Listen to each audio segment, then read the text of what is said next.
خب بسم الله الرحمن الرحيم الحمد لله رب العالمين وصلى الله على سيدنا ونبينا بالقاسم محمد وآله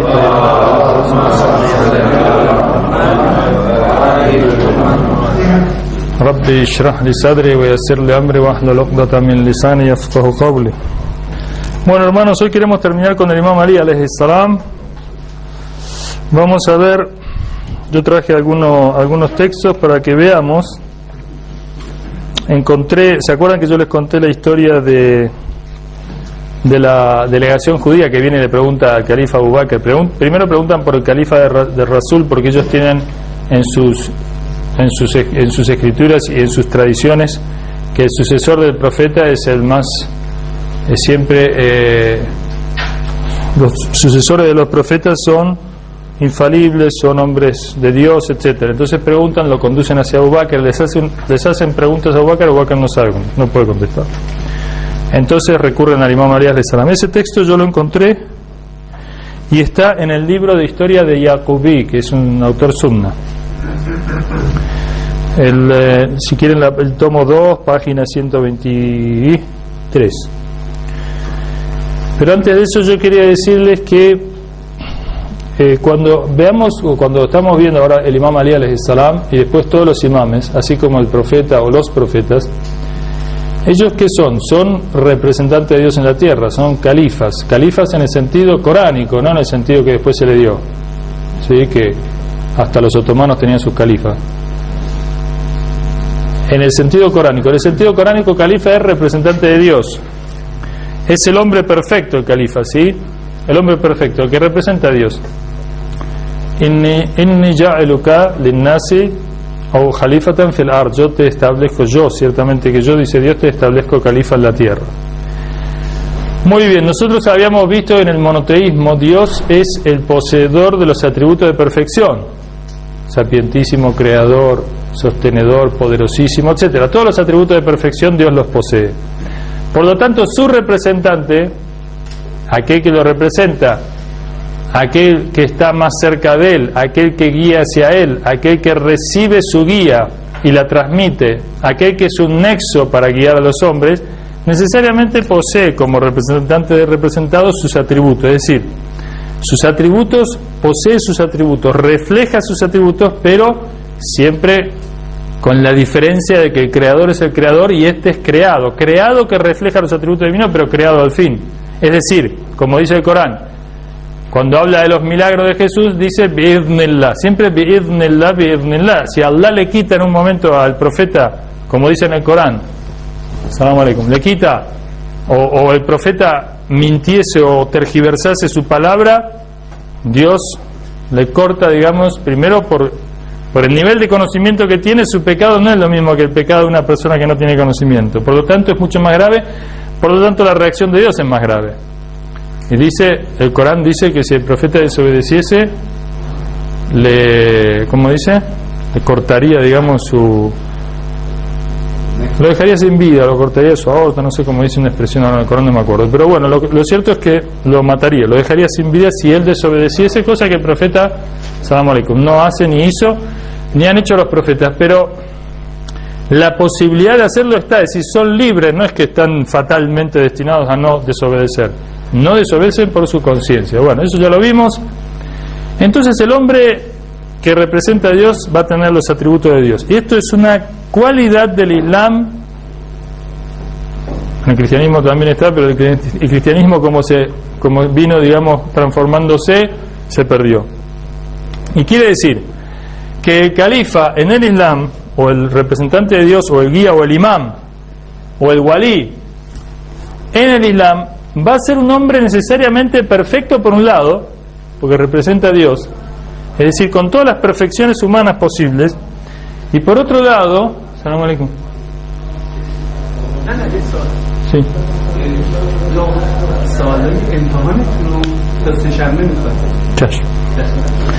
Y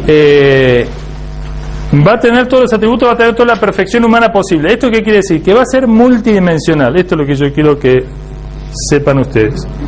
¿Qué quiere decir? Fíjense en Occidente, vamos a Occidente. ¿Qué es un hombre perfecto en Occidente? Tenemos, por ejemplo, los supongamos en nuestro continente, los héroes de la independencia, los padres de la patria.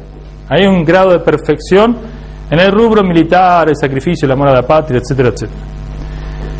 En el rubro científico, digamos, tenemos los hombres de ciencias. En el rubro de la santidad y la devoción, por ejemplo, en Occidente se plantea Gandhi, por ejemplo, la Madre Teresa, como modelos, pero en una dimensión, ¿sí?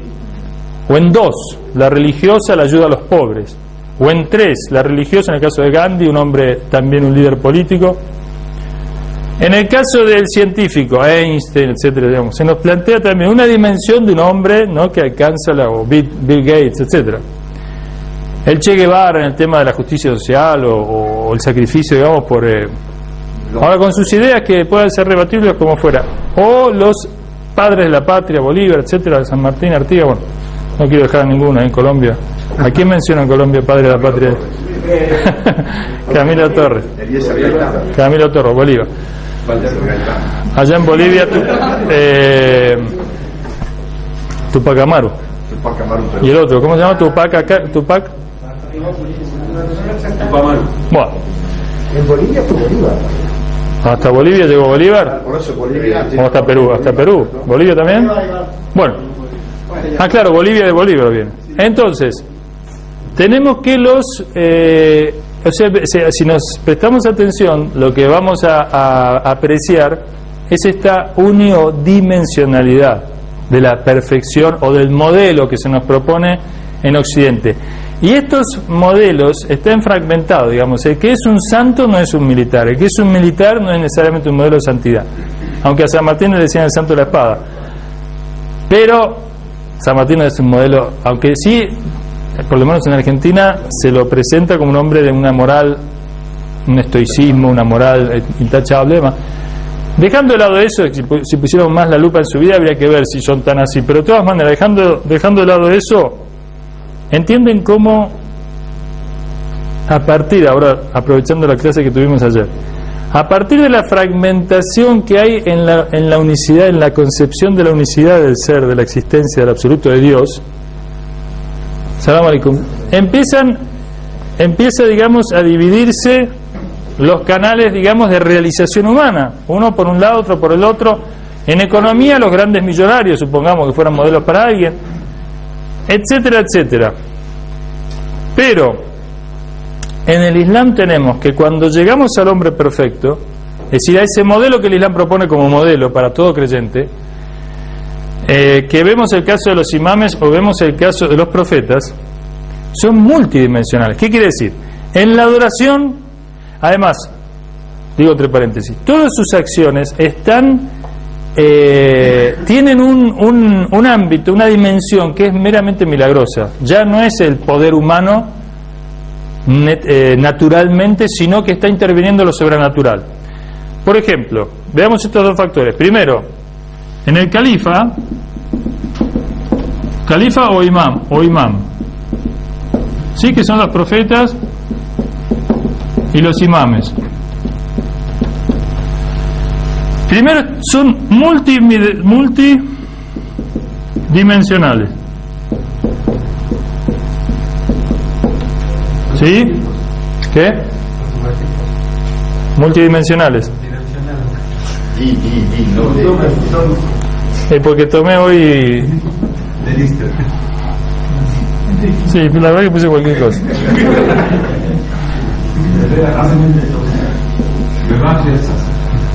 Gracias, hermano. Multidimensionales. Y después, ¿qué más?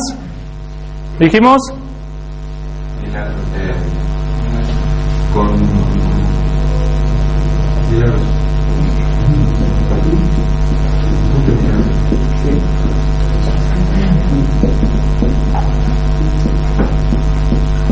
O sobrenatural.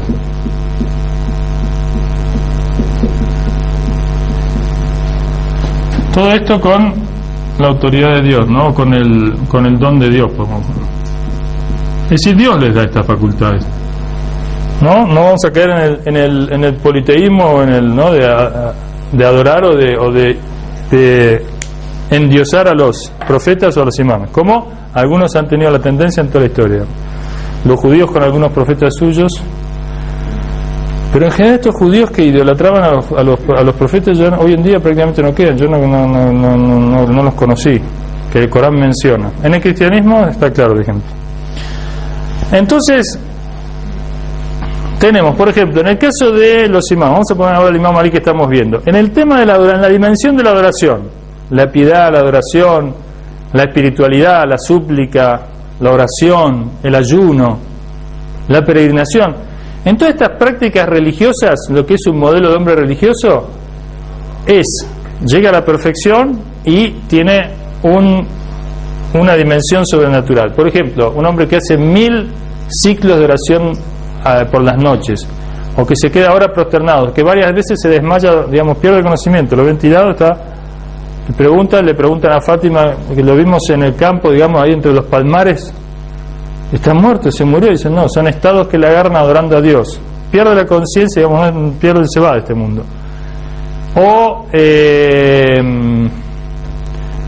O el hecho de que, digamos, todos sus esfuerzos, los ayunos permanentes, ayunos en medio de las batallas, de la guerra, digamos, sin una cosa sobrehumana, la verdad, un poder que ningún hombre puede llegar a eso. Pero sin dejar ser hombres. Lo que pasa es que estos son los modelos de Dios, son los representantes de Dios, son los que Dios elige para nosotros y para guiarnos, y tienen el poder del creador del universo, por eso es que son así. Y fíjense, yo cuando fui al Hajj el último año, miraba en la Meca, yo estaba en la terraza de la Kaaba, ¿no? Miraba ahí abajo la Kaaba, toda la gente circunvalando, los musulmanes, de todos los países, pero millones. En la época del Hajj van 2-3 millones de personas.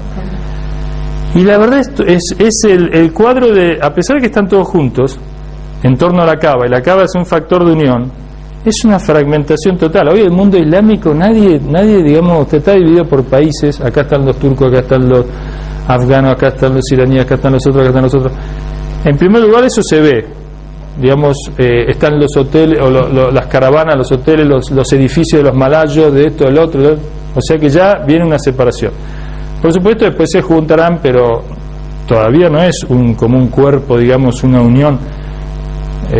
Tampoco hay muchas actividades culturales, o sea, todo está centralizado en la Kaaba, en el Haram, en la visita del Haram y alrededores. Pero si estuviéramos en una época como debiera ser, tendría que haber congresos mundiales, tendría que ser el momento de reunirse de todos los países, de hablar, de intercambiar toda la información, de uno en el día no tener que elegir a ver a dónde va, de tantas cosas. No existe eso, no hay nada de eso.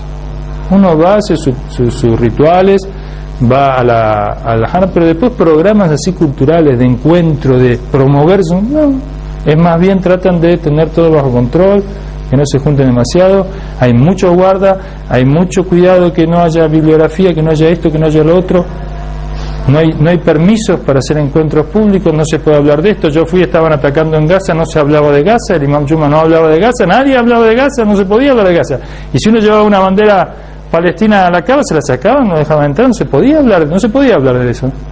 Como dicen ellos, tiene que ser puramente espiritual, nada de nada. Eso no es Islam, eso es una especie de convento, digamos, de medieval. Entonces, volviendo a nuestro tema,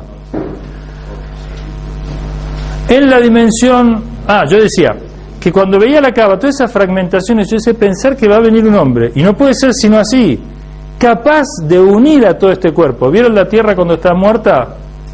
La tierra, dice el Corán, trae mucho este ejemplo.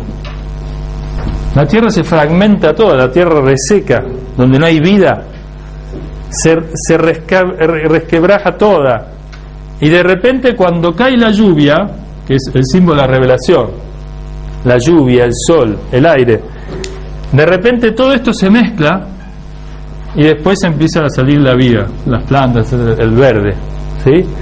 Exactamente así ocurrirá con el Imam Mahdi, exactamente así estamos ahora, en una tierra fragmentada. Es decir, recién, fíjense, con esta revolución, esto es muy importante, a partir de la revolución es que nosotros nos juntamos. Si no, la verdad, como Latinoamérica, ¿para qué nos vamos a juntar nosotros? Únicamente, bueno, si estuviéramos en el movimiento comunista, internacionalista, que sé cuánto, que ya pasó un poco de moda. Y si no, por negocio, nos podríamos juntar en la globalización, de hacer comercio juntos, digamos, por las ventajas materiales que puede tener, ahora cuidándose que no le bajen a uno por acá. Pero después, y menos con motivos, digamos, altruistas o con motivos de adoración o de hacer el bien o de ayudar o de aprender. En la cultura nuestra un encuentro así estaría bueno. Ahora, muchachos libres, a la calle, a la joda, que es así, en nuestra cultura es así, es así.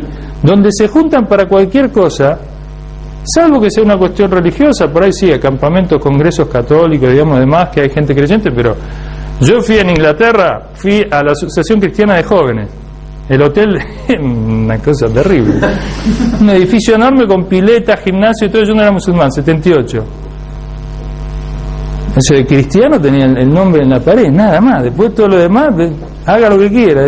Llegó al mundo de la libertad. Yo por supuesto me cuidé, pero esos comentarios después los vamos a tener. Entonces uno ve lo que tiene en el corazón, lo proyecta. Usted tendría que decir sí, por supuesto, profesor. Usted. Muy bien. Entonces, el tema es que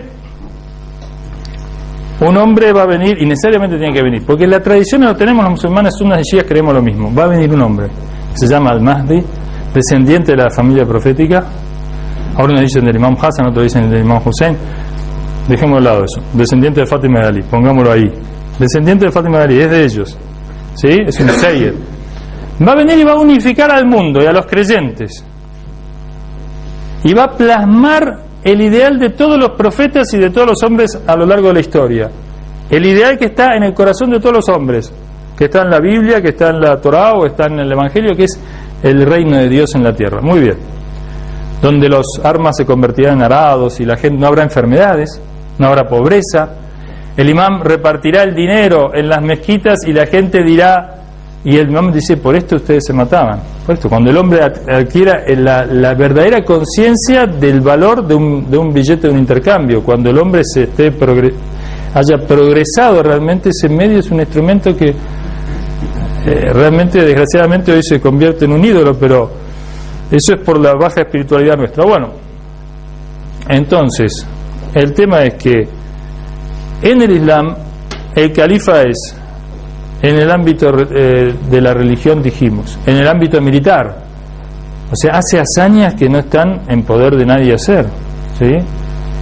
El imam Ali alayhi salam en ese sentido registra una cantidad de cosas. Nunca perdió una batalla, nunca se enfrentó con nadie y perdió, no sabe lo que es perder una batalla, no resistía a la gente más de un golpe de él.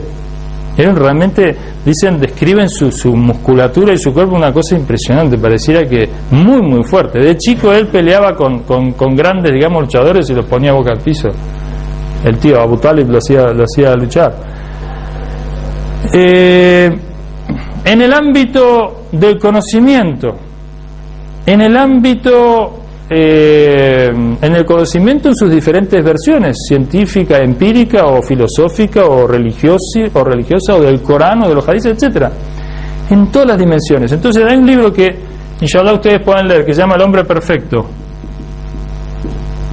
de Mutahari, de Shahid Mutahari, ¿sí? Este libro está en español y está en la mezquita Tawhid y todavía. No sé si en otros centros hay, pero me parece que acá en la fundación debe haber. Acá en la fundación, este libro, si no lo leyeron, es un libro muy importante. Está centrado en la vida del imam Ali y del profeta, para mostrar lo que es el hombre perfecto en el Islam, y habla de esta cuestión, sobre todo esto, la multidimensionalidad. Si son perfectos en todas las dimensiones, y eso fuera de los hombres de Dios no se ve. A lo máximo una persona descolla o se perfecciona en 1, 2, 3 dimensiones como mucho.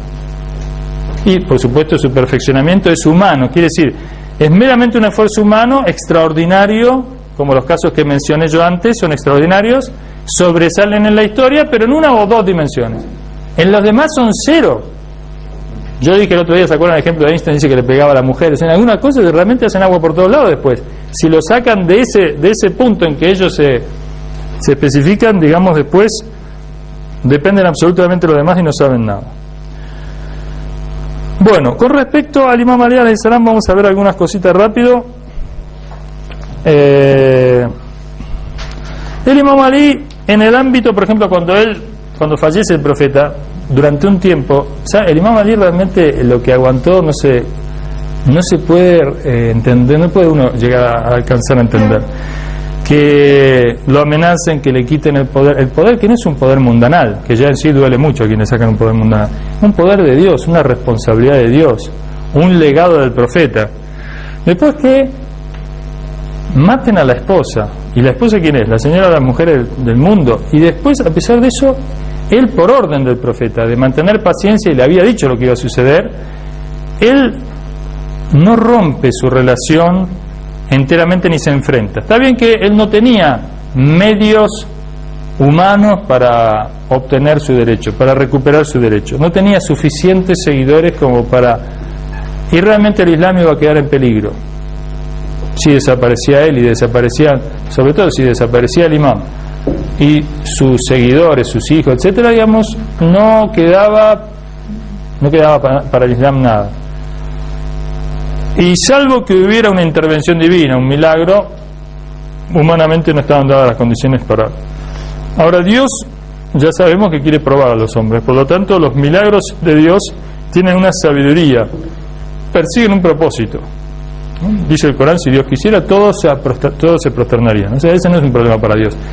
¿Por qué Dios deja que Israel avance, que Estados Unidos avance? En la medida que está probando a los hombres, ver los hombres lo que hacen, cómo actúan con respecto a sus responsabilidades y demás. Pero no es un problema para Dios, es un problema para nosotros. En la guerra, la primera guerra que enfrentaron los musulmanes después de la muerte del profeta fue con los romanos. Los romanos eran una de las grandes amenazas que tenían los musulmanes, esta nación incipiente. Una eran los bizantinos, otra eran los iraníes, los persas, que habían matado a su mensajero, como vimos. Los romanos habían hecho que el profeta hiciera 2 expediciones anteriores hacia Bizancio, hacia el norte, para enfrentar a los romanos que ocupaban en aquel entonces Palestina, y Siria, y Líbano, Jordania, etc. Sham, la gran Siria, como dicen los hermanos de Siria. ¿Quién había muerto a los persas? ¿Quién había muerto a los persas? No, Josro es el rey de los persas en ese momento, mató al mensajero que vino del profeta, le trajo una carta, cosa que en la diplomacia internacional de aquel entonces no se hacía. El mensajero no se lo mataba por más que viniese de parte del enemigo, el mensajero era el mensajero, pero se mató al mensajero. Por lo cual, y como el Islam creció, atrajo la preocupación de las potencias, ¿sí? Como hoy en día, exactamente como vence la República Islámica y ya están en su momento la Unión Soviética y Estados Unidos encima, porque ellos saben perfectamente que un mal ejemplo que se expande rápido es un desastre. Un ejemplo de dignidad, de búsqueda de justicia e independencia es un muy mal ejemplo para sus intereses ilegítimos. Entonces el profeta ordenó una expedición con su primo Jafar ibn Abi Talib, el hermano de Ali alayhi salam, que lo martirizaron, le cortaron los 2 brazos, y en el paraíso, dijo el profeta, él volará con alas de ángel, digamos, Dios le creará alas para volar en el paraíso, bueno, en compensación. Y otros comandantes que fueron todos muertos. 3 comandantes puso en la expedición. Escúchenme bien esa batalla cómo fue. 3 comandantes puso el profeta para esa batalla. El primero era Jafar ibn Abi Talib. Si moría él, debía asumir otro. Si moría él, debía asumir otro. Y si moría el tercero, debían los musulmanes elegir uno, los sobrevivientes. Murió el primero, que fue Jafar, murió el segundo, que fue creo que Zayd, y murió el tercero, que ya no me acuerdo quién fue. Y los musulmanes eligieron a Khalid ibn Walid, personaje importante en la historia del Islam, Este señor había sido quien en la batalla de Uhud entró por la retaguardia. Allí el profeta había puesto arqueros en la entrada, digamos, de la retaguardia por las montañas de Uhud, en una quebrada que hay entre las montañas, para que no sean atacados por la espalda con la caballería de Quraysh. Como los musulmanes vencen al principio de la batalla, estos arqueros desobedecen la orden del profeta y se van corriendo a buscar entre los muertos, digamos, para el botín, digamos, sacarle las cosas, etcétera. Ahora el profeta había dicho que bajo ningún aspecto, digamos, ellos abandonasen el lugar hasta nueva orden. ellos desobedecieron, quedaron 2 o 3, los mataron. Cuando vino la caballería los mató. Había 50 arqueros, quedaron 2 o 3. Y entraron por detrás y fue terrible para los musulmanes, con la caballería por detrás, fue un desparramo. Ahí fue que huyeron y dejaron unos pocos al lado del profeta. El profeta fue herido, y cuando le pegan en la frente con una piedra al profeta, aparentemente una flecha, no sé, hacen correr, porque el profeta cae, que ensangrentado el rostro, hacen correr la noticia de que el profeta falleció, y ahí fue un desbande, salvo lo que se quedaba. Algunos gritaban que si el profeta murió, Dios está vivo, Dios es eterno y la causa es la misma y nosotros nos debemos. No hubo caso. Algunos llegaron, como dijimos, a refugiarse en los enemigos, a pedir salvoconducto a los enemigos, mandar mensajes que nosotros a ver cómo podemos arreglar. Algunos dicen hasta 3 días no los encontraron de tan lejos que se fueron. Bueno, los musulmanes se pudieron restablecer y mejorar la condición de la batalla. Los quraishitas se retiraron porque temieron de que si seguía pudieran pasarlo mal. Ya habían quedado, ya se habían digamos vengado de Badr de acuerdo a lo que ellos pensaban, porque fue una matanza grande de musulmanes. Entonces los quraishitas eran la tribu de la Meca. Por supuesto los musulmanes también eran quraishitas, los emigrados, pero la base del poder en la Meca estaba en la tribu de Quraysh. El profeta era de esta tribu, una rama, un clan de esta tribu, el Hashimita, y otros que se hicieron musulmanes, pero el poder central, la aristocracia, los millonarios, los ricos, estos poderosos que gobernaban la Meca, a eso le decimos quraishitas en este caso. Ellos fueron los que atacaron a los musulmanes en Uhud, en la segunda batalla del Islam. Entonces, bueno, el profeta, Khalid ibn Walid, entonces es el comandante que eligen los musulmanes. Ya que en la elección ya había problema, ya que hayan elegido a él, no hablaba demasiado de su conciencia. Bueno, lo que hizo este hombre fue un ardid. Khalid ibn Walid hizo un ardid, por el cual de noche hizo prender fogatas en distintos puntos, y entonces los bizantinos pensaron que eran más los musulmanes, y los musulmanes aprovecharon la noche y se escaparon. Era la primera vez que los musulmanes se escapaban, y cuando volvió a Medina, los medineses, los musulmanes de Medina y demás, se enojaron muchísimo con Khalid, porque en definitiva, si había sido una maniobra inteligente, pero había sido un acto de cobardía, y además eso era muy peligroso, porque los bizantinos se iban a dar cuenta de la mentira, y la historia quedó el registro de que los musulmanes se escaparon. Y la filosofía y el espíritu de estos musulmanes, tan imbuidos de la presencia profética y con una fe muy fuerte, era morir, era el martirio. Si la orden era ir y atacar a los bizantinos, ellos atacaban, por más que no quedase ni uno. Entonces fue una deshonra para Khalid esta historia. No fue una cosa muy, por más que fue una ardid inteligente, pero digamos fue una maniobra bastante denigrante para muchos de los creyentes. La cuestión es que luego de esto vino la expedición de Tabuk. En la expedición de Tabuk el profeta él mismo marcha hacia el norte en una travesía muy larga. Ahí fue que deja a Ali de sucesor en Medina, porque por el peligro de los hipócritas de Medina, y se retira para Bizancio. Y allí no se enfrentó con el ejército bizantino, pero hizo pacto con todas las tribus del norte, y le dejó claro el mensaje a los bizantinos que acá estamos. Los bizantinos no vinieron a pelear, y los musulmanes se retiraron y recobraron su prestigio pero sabía el profeta de que esta frontera era muy peligrosa y que los bizantinos no estaban quietos, y de que sabiendo el poder del Islam lo iban a enfrentar, y efectivamente los movimientos del norte anunciaban que era un peligro inminente. Entonces el profeta, justo cuando muere, designa al ejército que lo desobedece, no marchan hasta que muere el profeta. Cuando los califas, Abu Bakr toma el poder y restablece, digamos, su poder, o afianza su poder en Medina, se manda a la expedición del norte contra los bizantinos, pero estaba en duda. Abu Bakr no quería ir. Y acá, según los libros de historia, tenemos Tarikh Yaqubí también. Dice, perdón, yo cometí una equivocación. Yo les dije antes que la historia de los judíos con el profeta y Abu Bakr estaba en el libro de Tarikh Yaqubí, y esta historia que estoy diciendo ahora está en el libro de Tarikh Yaqubí, o sea, este autor sunna. Y la historia de los judíos preguntando a Abu Bakr está en el Irshad Mufid, y que Irshad Mufid es un libro shia. Por lo tanto esta historia que yo dije ahora no yo no le veo ahí tiene una fuente sunna que es Hilyatul Awliya, me parece que es sunna esta fuente, no sé si los hermanos saben. Hilyatul Awliya es sunnia, ¿vale? Hilyatul Awliya, adorno de los Awliya. Bueno, yo eso se los averiguo. Ahora, volviendo a nuestra historia, aquí Abu Bakr le pregunta a Ali, y esto es lo que yo quiero destacar, Ali que realmente había sufrido todo lo que había sufrido. No es fácil para una persona.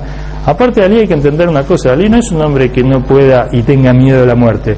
No es un tema que él, a la muerte del profeta le quitan el poder y él se repliega porque tiene miedo. A ver si nos entendemos.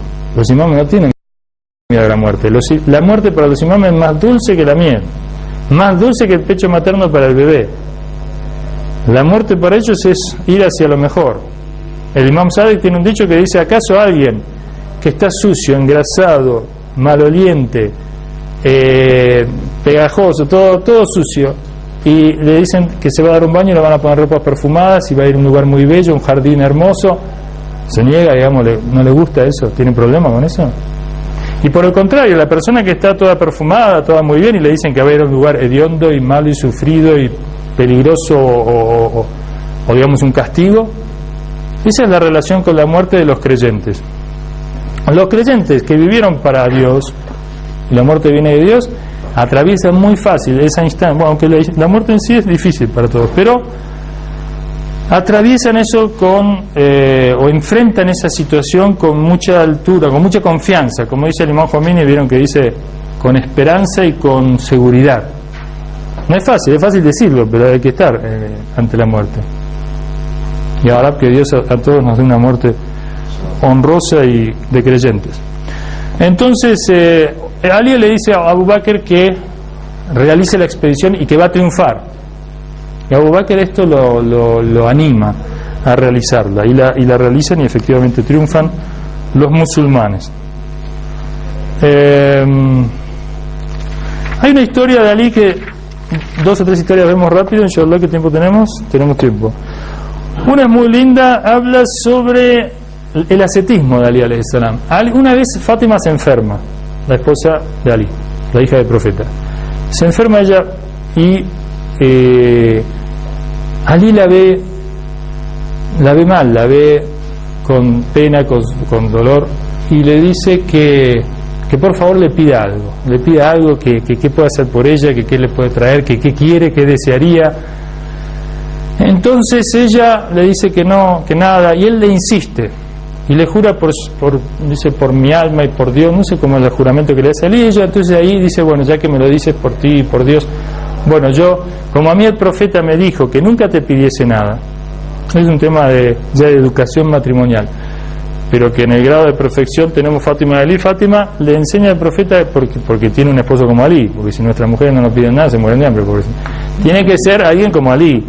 Si él te trae, toma; si él no te trae, no le pidas, porque si no te trae quiere decir o que no pudo o que lo dio a alguien más necesitado. Él sabe, pero él no falla, no es como nosotros, la diferencia es esa. Pero de todas maneras hay una filosofía de la mujer: no recargar, no exigir, no presionar al hombre.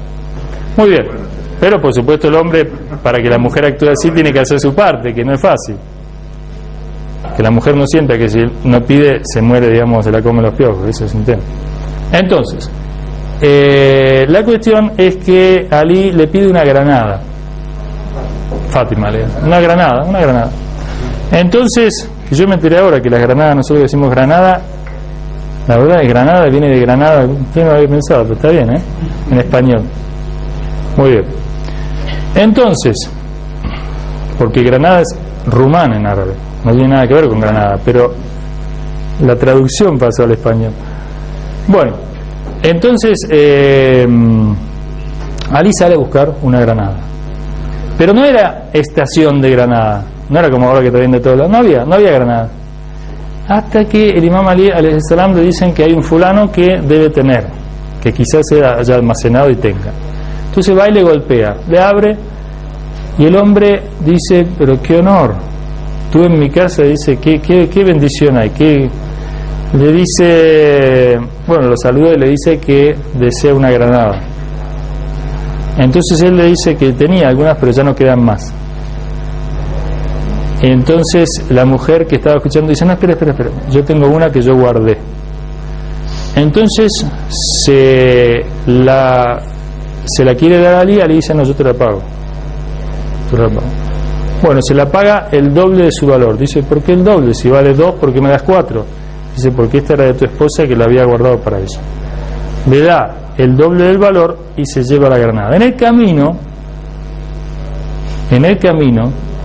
encuentra un hombre que está suspirando y que está muy mal dentro de un lugar en ruinas. Así escucha la voz que viene de ahí, va y se acerca, y era un hombre que estaba postrado ahí, que estaba enfermo y que estaba solo, medio abandonado. Entonces le dice quién era. Era un extranjero que había llegado, que estaba muy enfermo y que en su enfermedad, su última esperanza, le dice, era encontrar a Ali. No sabe que es Ali él, verlo a él y pedirle ayuda a él. Entonces Ali parte la granada y le da la mitad de la granada. El hombre no tenía que comer, no tenía nada. Entonces cuando termina de comer se restablece un poco y dice: la verdad que si me la comiese entera me pondría mejor. Entonces Ali piensa, digamos, la granada de Fátima, que nunca le pidió nada, y ahora que le pidió va a ir con las manos vacías. Pero dice: bueno, Fátima inshallah tiene quien responda por ella, Dios. Pero este hombre, si yo lo dejo, vino por mí. No es que Dios no le responda, sino que ahora Dios quiere que yo le responda. Le da la mitad de la granada. El hombre se pone bien y Ali sigue su camino a su casa y vuelve a su casa sin nada en la mano. Y cuando entra a la casa está Fátima con el profeta y una bandeja de frutas del paraíso, granadas, etcétera, de comida del paraíso. ¿Sí? Entonces le dice: ¿y esto? Dice.